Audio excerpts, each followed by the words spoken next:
စိန်ဒိုင်းမွန်းဆိုတာကဘာပေါ်မှာအမာဆုံးနဲ့တန်ဖိုးအကြီးဆုံးသတ္တုတစ်မျိုးဖြစ်ပါတယ်။သူဟာတကယ်တော့ကျွန်တော်တို့ခဲတံတွေမှာသုံးတဲ့ခဲ graphite လိုပဲကာဗွန်ဓာတ်ဆင်နဲ့ဖွဲ့စည်းထားတာပါ။ဒါပေမဲ့ဖြစ်ပေါ်လာပုံချင်းမတူတာကြောင့်အလွန်ကွာခြားသွားတာဖြစ်ပါတယ်။စိန်တပွင့်ဖြစ်လာဖို့ဖြတ်တန်းရတဲ့အဆင့်ဆင့်ကိုအောက်မှာရှင်းပြပေးထားပါတယ်။1. အလွန်ပြင်းထန်တဲ့အပူရှိန်နဲ့ဖိအား extreme heat and pressure စိန်တွေဟာကမ္ဘာအပေါ်ယံလွှာမှာဖြစ်တာမဟုတ်ပဲ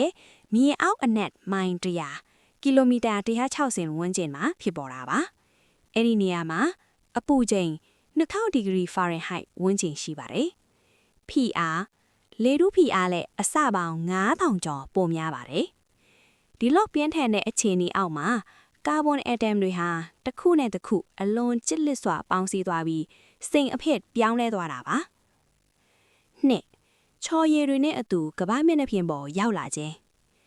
volcanic eruption မြေအောက်အနက်ကြီးထဲမှာရှိနေတဲ့စိန်တွေဟာ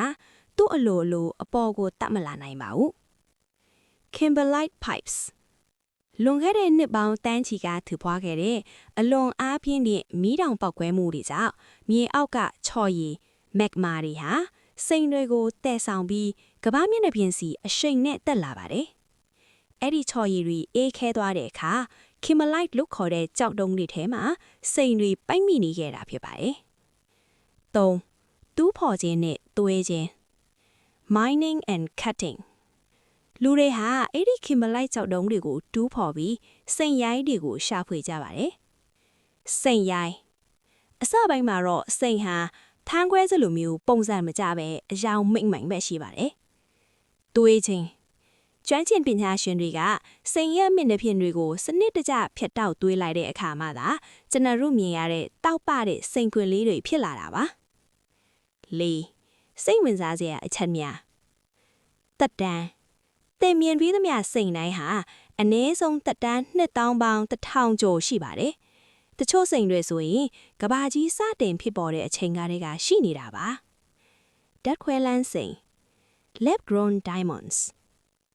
အခုနောက်ပိုင်းမှာတော့သိပ္ပံပညာရှင်တွေက